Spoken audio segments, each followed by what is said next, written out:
Everybody, Venomous here. I'm back. I know it's been a long time, but yeah, just busy. I just got off work like over an hour ago, and I'm gonna sacrifice some sleep just to get this done because I have no choice. Anyways, check out this triple whammy of solar storms heading for Earth could turn cannibal.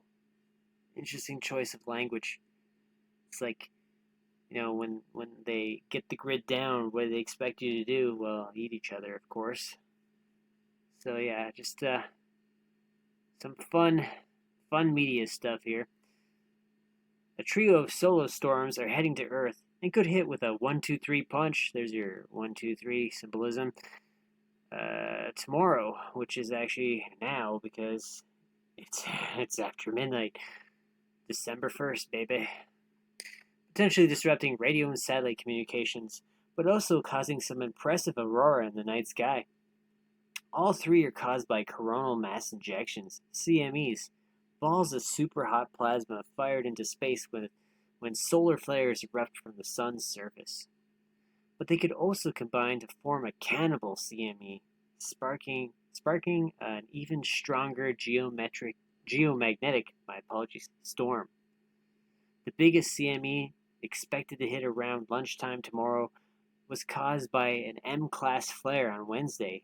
Solar flares are caused when large loops of plasma of the sun's surface snap like an elastic band, firing electromagnetic particles into space. M-class flares are the second most powerful kind, and this one was almost strong enough to be classed as X-class flare, the most powerful. Oh, what a surprise. The X shows up in this little piece here. Interesting how it's the X class. It's the year of the X, people. And I guess it's just going to continue to be the X. I mean, I was going to do a whole piece on the X because it's very important. It's, again, another one of those transformation symbols that they keep parading in our faces since 2020. But anyways, I digress. Two earlier CMEs are also heading towards Earth, but the CME caused by the M-class flare could catch up with the others, engulfing them and creating a cannibal CME that will create an even stronger geomagnetic storm. You already said that. The phenomenon is rare, requiring two or more CMEs to be traveling along the same trajectory and at specific speeds. However, even if they hit separately, Earth will still end up feeling a bit battered. Writing on Twitter formerly X? Don't you mean the other way around there?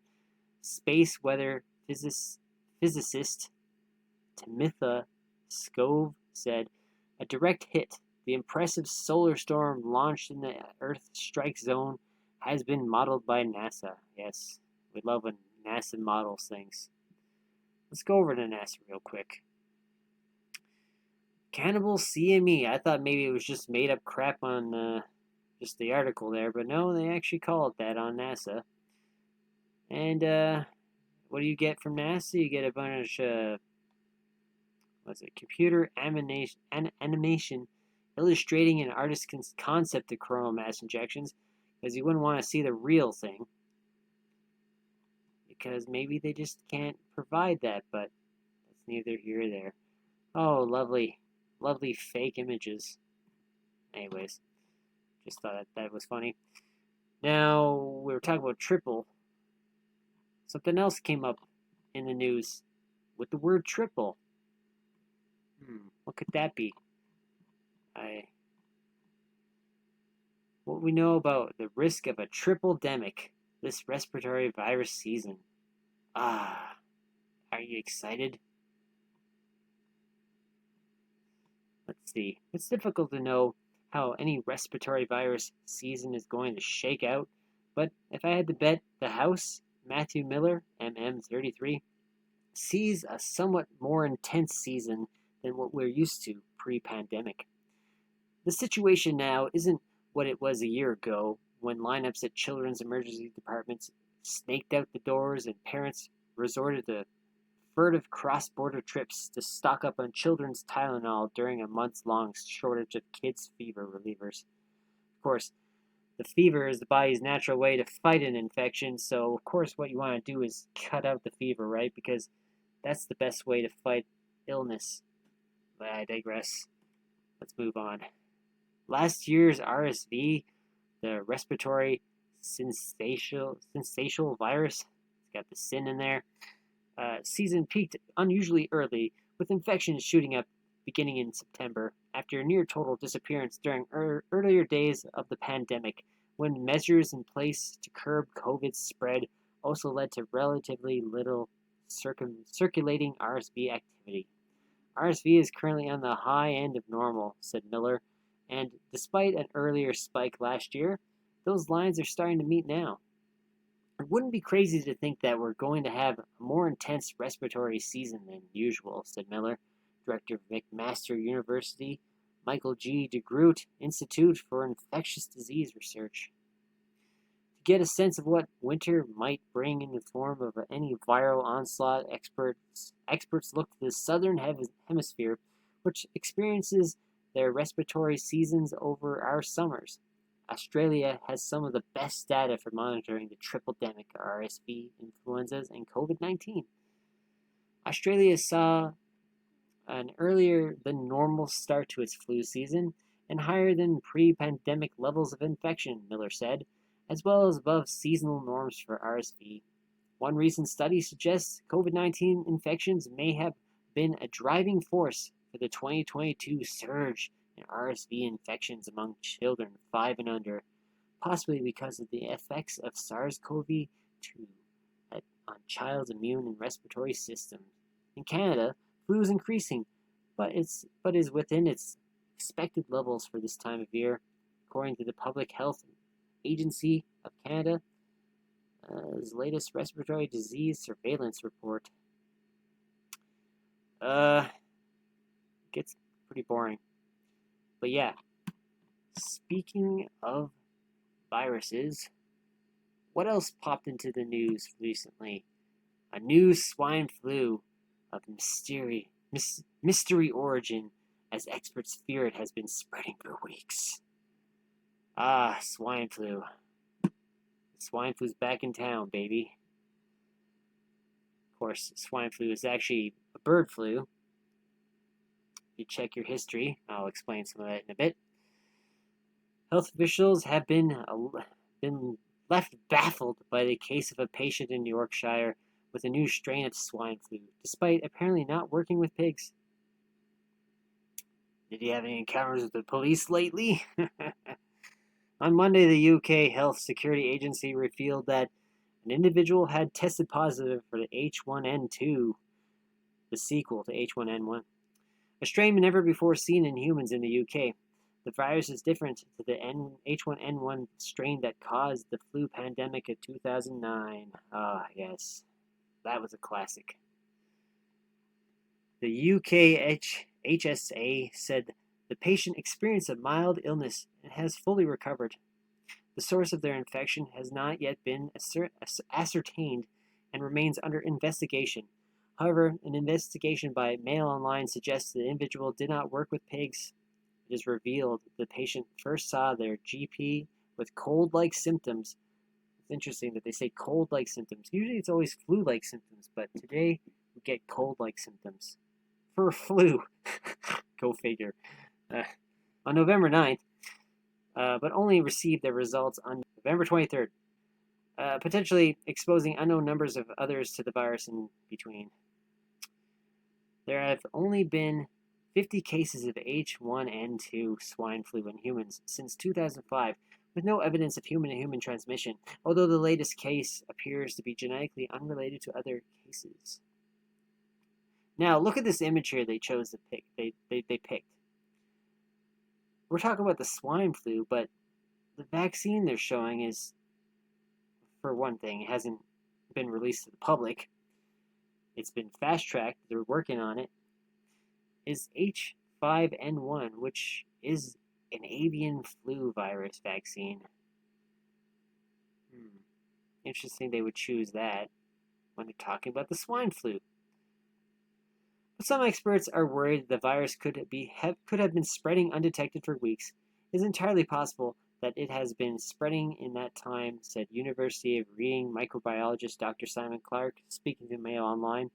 We don't know how efficiently or in whom, but if this strain does transmit efficiently in people, then it could have begun spread reasonably widely.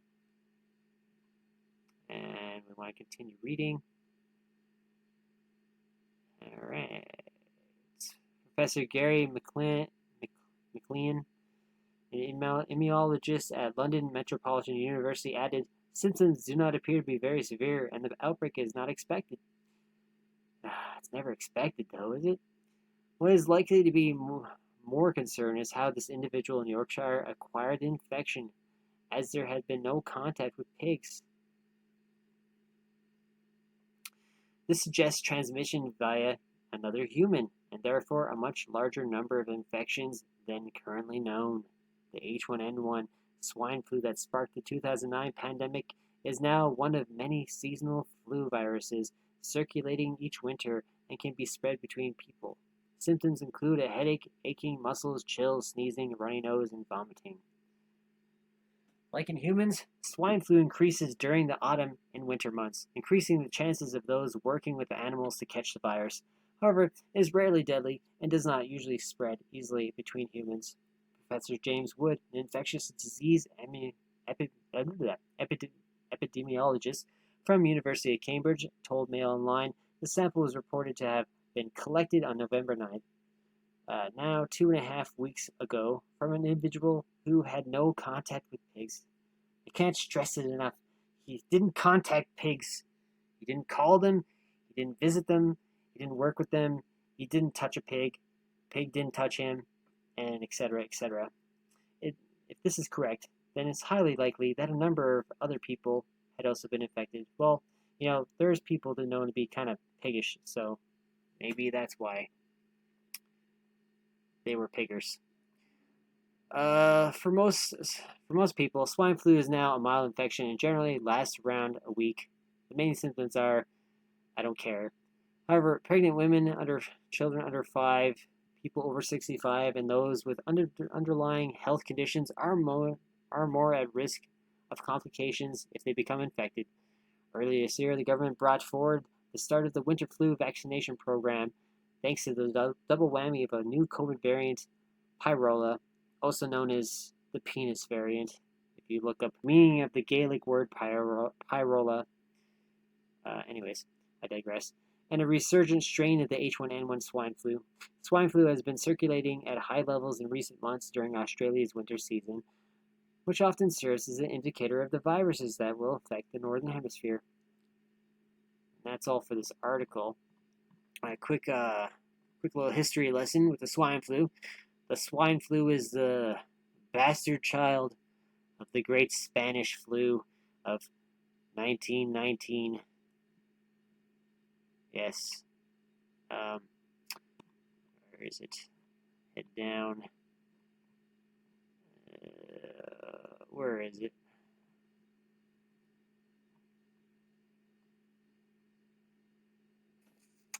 Give me a moment here, folks.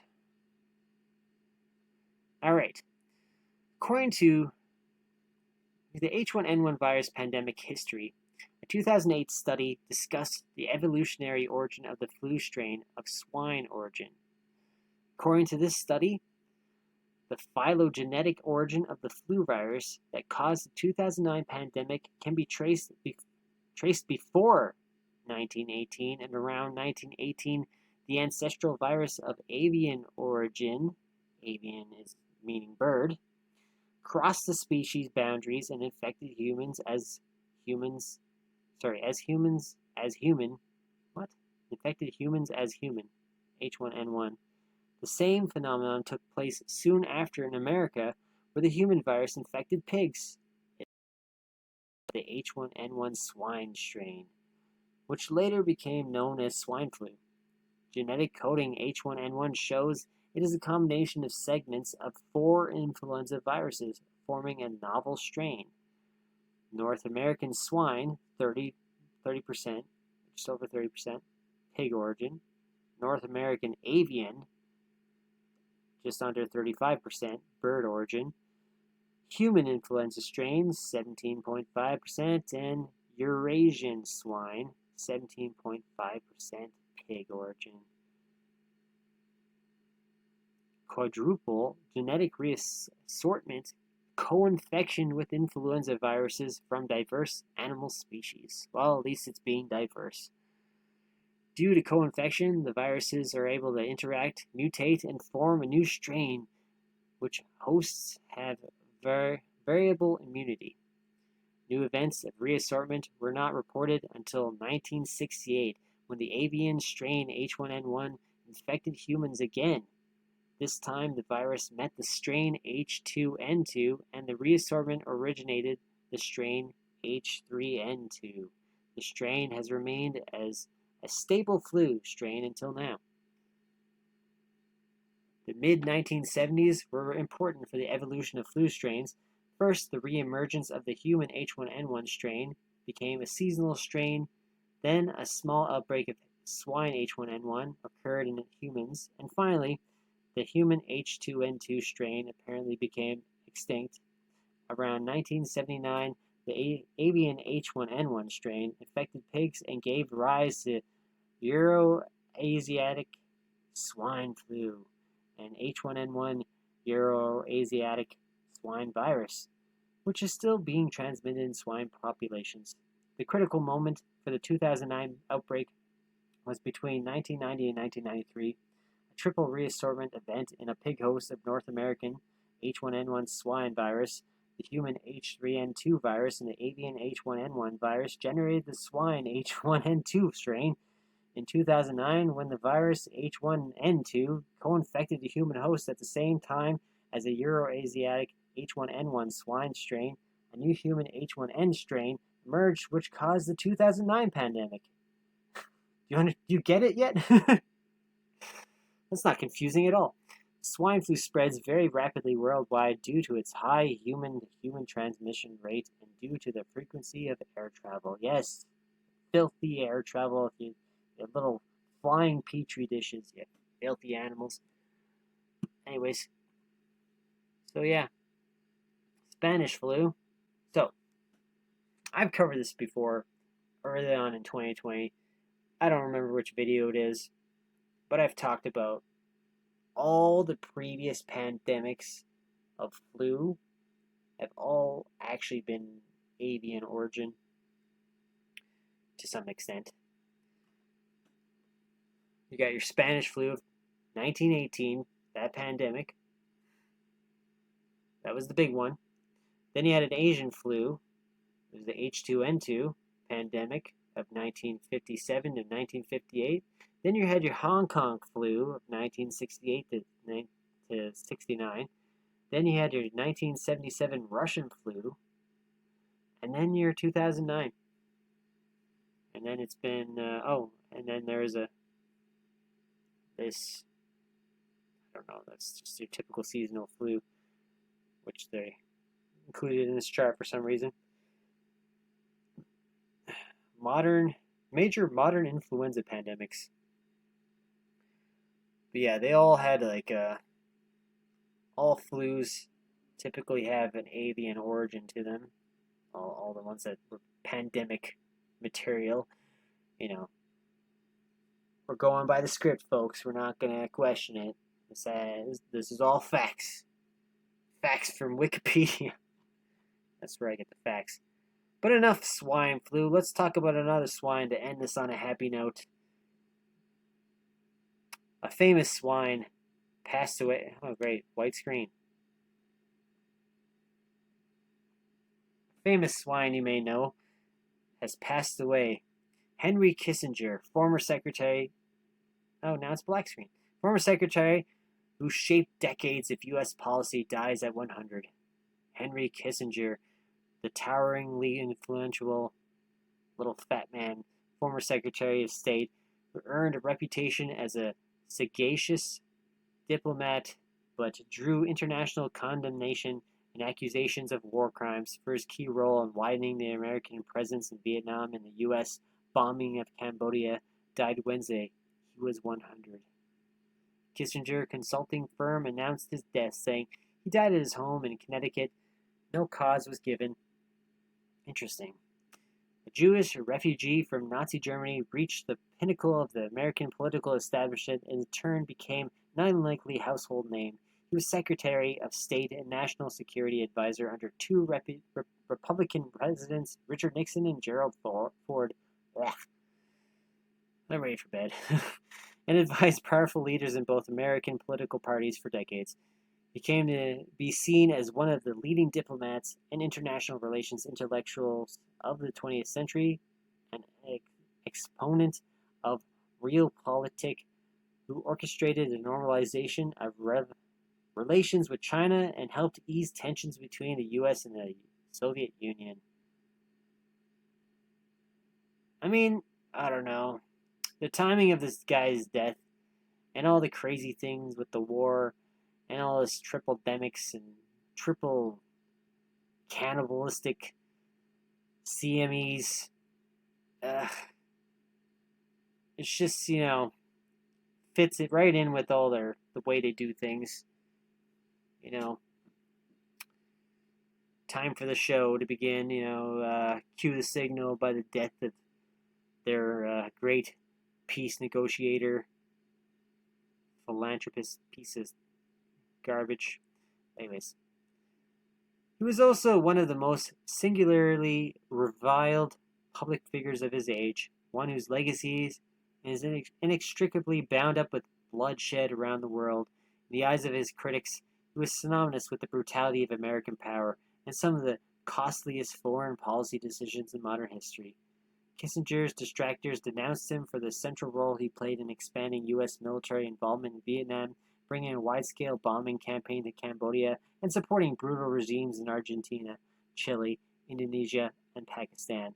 His most vociferous opponents labeled him as a war criminal, and some called on him to face charges at The Hague.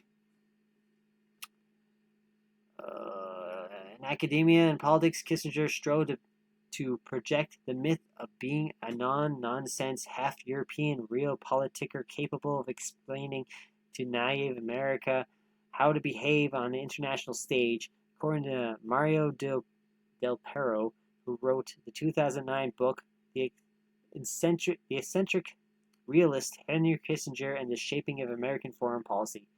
Kissinger's world view revolved around great power competition, the idea that decisions made by the U.S., its allies and rivals, are generally motivated by their national interests rather than concerns about other or even accepted moral norms. I mean, I can't read anymore. I can look at this guy's face. He's dead. All right? And I think that's just the beginning of the end for, shit coming down on us. I think this is a signal that things are about to get amped up. I mean, it's about to be 2024, people. We all know things are going to get worse every year. 2024 is going to be a big year. The number 24 has its significance. And yeah,